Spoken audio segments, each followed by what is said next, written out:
Sebab semasa dia buat latihan untuk car painting tu, dia buat latihan di industri yang sebenar. So orang dah nampak talent dia, dah nampak skill dia, dan dia ditawarkan gaji sehingga RM8,000.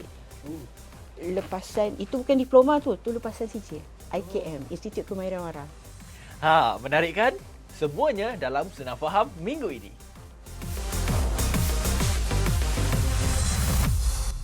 Hai, bertemu kembali dalam Senang Faham. Terima kasih kerana setia menemani kita untuk setiap minggu untuk rancangan ini, untuk kita fahamkan apa yang selama ni kita tak faham. Dan minggu ini, hari ini, waktu ini, kita nak bercakap berkenaan dengan TVET yang katanya tak ada masa depan. Budak kelas belakang je yang ambil. Betul ke? Tapi kenapa sebenarnya mereka yang dalam bidang TVET ni sebenarnya sangat berjaya kalau mereka buat dengan betul, peluang yang baik, gaji yang lumayan. Saya bersama dengan Puan Nur Aisyah Zainuddin, pegawai latihan vocational. Apa khabar, Rodon? Sihat, Alhamdulillah, Rodon. Sihat? Sihat, Wi? Sihat, Alhamdulillah. Kenapa saya mula Rodon? Sebab saya tahu Puan Aisyah ni dia nomad sikit kan. Dia lahir dekat Sarawak, besar kat Penang, kat Pahang, semua ada macam-macam tempat. Apa khabar? Apa pun dekat mana, topik hari ni sangat penting. Betul. Tadi saya dah mulakan, ramai yang kata, saya bacalah, TVET ni budak kelas belakang je ambil.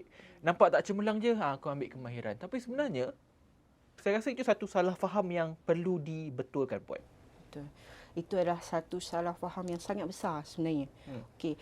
Kalau zaman waktu-waktu sebelum ni sentiasa didoktrinkanlah, disebut di mindset tu, kalau di kelas-kelas belakang, SPM tak cemerlang, disuruhlah masuk ke dalam program latihan kemahiran ni. Tapi sekarang tak lagi lah. Sebab di dalam program-program ni sendiri, untuk makluman, kita juga ada pelajar-pelajar lepasan SPM yang cemerlang.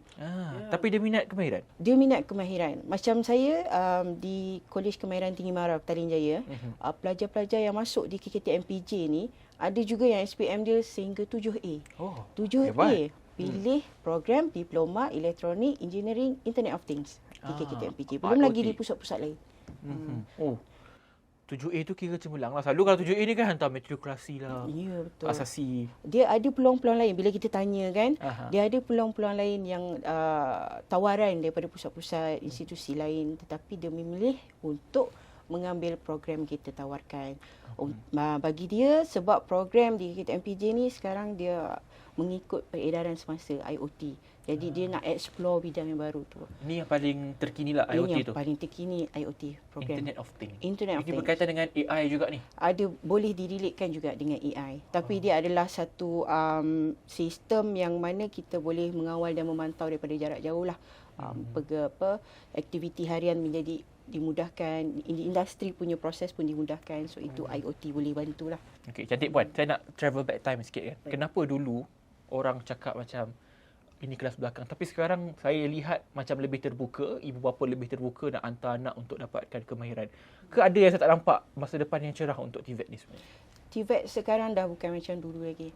In fact, kalau kita tengok pun kerajaan sendiri sekarang pelbagai perancangan dan dimensionkan perkataan TVET tu, dan di Mara sendiri kita ada satu bahagian yang khusus untuk kemahiran dan teknikal ni, nama dia bahagian kemahiran dan teknikal lah, BKT, dan kita membawa jenama TVET Mara.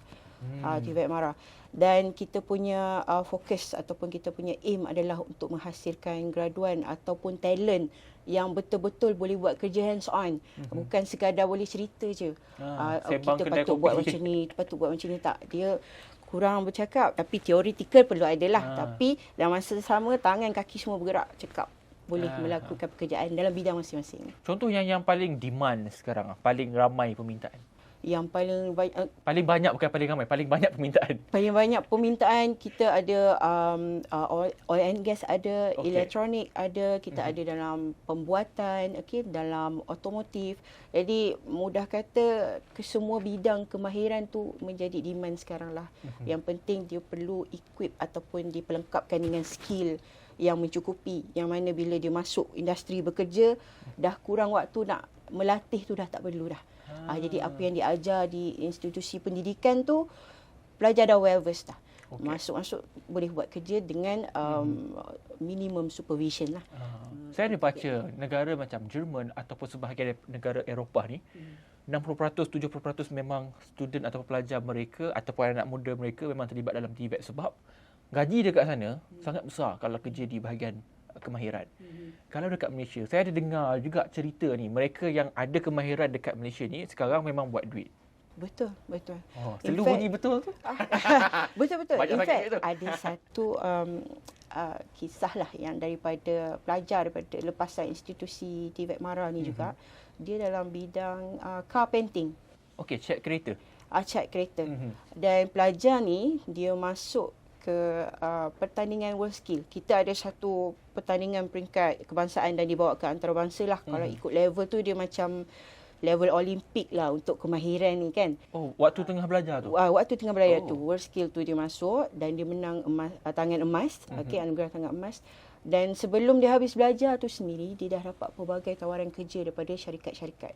Sebab semasa dia buat latihan untuk car painting tu, dia buat latihan di industri yang sebenar. So orang dah nampak talent dia, dah nampak skill dia, dan dia ditawarkan gaji sehingga RM8,000. Oh. Lepasan, itu bukan diploma tu lepasan sijil. IKM, Institut Kemahiran Mara. Okey, kali diploma lagi tinggilah. Ya. Ini bukan dia cari kerja cari dia. Kan kerja cari dia. So kat situ yang saya sebutkan tadi, bila kita boleh tunjukkan hands on tu, tak payah cakap banyak lah. Tak payah nak explain banyak dah. Dia punya background dan dia punya experience tu dah menceritakan segalanya. In fact, di KKTMPJ sendiri, walaupun program baharulah kita boleh panggil program baru ni, 2019 kita establish. Ada pelajar KKTMPJ yang belajar tentang mobile app development, dan dia buat latihan industri di satu company mobile app, company yang memang bangunkan mobile app dan web. Pelajar ni selepas daripada latihan tu, dia ditawarkan untuk siapkan satu projek mobile app ni, dan dia dibayar sehingga RM6,000. Tapi pelajar ni selepas tu dia tak sambung bekerja lah, sebab dia memilih untuk sambung belajar ke peringkat degree. So TVET ni juga, kita tak kata bila dia dah habis belajar dia terus bekerja. Dia juga ada peluang dan laluan lain. Dia ada tiga laluan. Yang pertama dia bekerja, yang kedua dia boleh sambung belajar daripada sijil ke diploma, diploma ke degree, dan seterusnya lah. Sampai PhD. Sampai PhD pun boleh. Tapi still dalam kemahiran tu. Ya, betul. Dan yang ketiga, dia boleh bila dah ada skill, dah tahu, kita pun ada terap elemen keusahawanan dalam silibus kita kan. So dia boleh bawa diri sebagai usahawan lah, atau kita panggil sebagai teknopreneur di luar sana. So itu menariknya kemahiran dan TVET. Pembangunan apps pun bawah ni sekarang, bawah TVET juga. Pembangunan apps pun kita dah masukkan bawah TVET lah sekarang.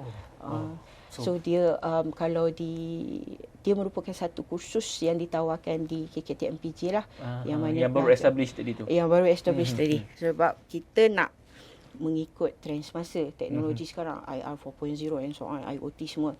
So daripada basic elektronik itu, kita upgrade lagi dengan sains komputer punya elemen skill, dan menjadikan dia lebih luas peluang pekerjaan dia.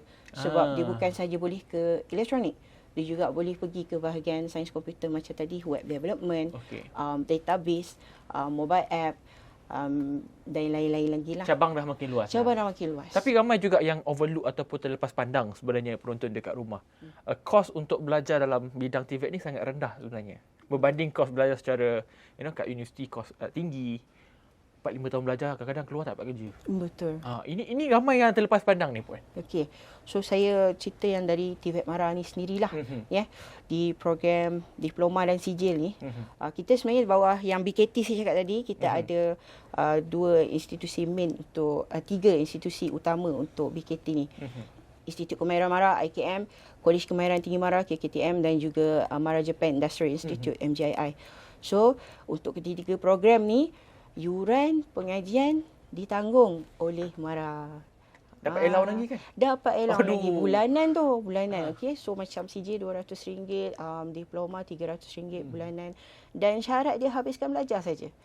Kalau habiskan belajar tu ibarat dah habis belajar, tak perlu bayar 1 sen pun. Tamatkan pengajian. Kalau saya ada degree sekarang, boleh ke saya ambil kemahiran? Kalau saya mewakili mereka yang dengar ni, nak faham kan? Boleh ke sebenarnya?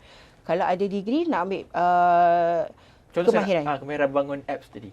Boleh. Kita dalam perancangan lah kalau ada rezeki insya-Allah untuk kita wujudkan micro course. Kursus jangka pendek. Yang mungkin kita boleh provide. So kat situ kita boleh, bila dah selesai kita akan acknowledgekan kemahiran yang dia ada. Jadi itu antara perancangan di masa hadapan untuk mobile app ni sendirilah. Tetapi di sebahagian institusi, IPMA ni institusi pengajian MARA. Ada juga yang dah tersedia dah pun kursus-kursus jangka pendek tu yang boleh diambil sekali dengan certified. Okey. Ni soalan biasa saya tanyalah. Kalau bidang kemahiran ni, kalau pengalaman Puan sendirilah sepanjang 8 tahun, lama juga sebenarnya 8 tahun ni. Dia lelaki ke perempuan ramai yang minat bidang ni? Okey. Kita tak boleh nak nafikan lah kalau ikutkan kebanyakannya memang lelaki yang mendominasi lah. Tetapi kita tak pernah keputusan nak kata ketandusan tu tak juga. Tak pernah putus tak pernah putus permohonan daripada pelajar wanita. Jadi sentiasa ada pelajar wanita, ada juga pelajar lelaki. Okey, tadi kita kata pasal mereka yang selalu lepas SPM untuk ambil bidang sijil, kemahiran semua tu. Berapa umur yang maksimum boleh masuk? Okey, untuk program di TVET MARA ni maksimum umur yang dia boleh masuk belajar adalah 40 tahun. So range dia daripada 17 sehingga ke 40 tahun. Dan dia boleh mendaftar di mana-mana institusi. Kita ada 14 IKM di seluruh Malaysia dalam pelbagai bidang. Kita ada 10 KKTM dan kita ada sebuah MJI lah di Beranang. Okey. Tadi Puan kata mereka yang dalam bidang ni tak cakap banyak tapi kerja jalan. Okey, satu isu yang berlaku adalah mereka dalam bidang kemahiran ni kadang-kadang dikatakan tak ada skill ataupun kemahiran untuk soft skill bercakap ataupun berucap ataupun conversation. Adakah isu ni diselesaikan di peringkat pengajian? Ada. Kalau di kolej tu, kita sebenarnya kebiasaannya ada dua jabatan. Satu jabatan teknikal. Teknikal ni dia ada banyaklah ikut program-program bagi sesebuah pusat. Dan satu lagi kita ada jabatan pengajian am. Yang mana jabatan pengajian am balance lah, seimbang. Balance. Dia ada keagamaan, dia ada keusahawanan, matematik dan bahasa Inggeris.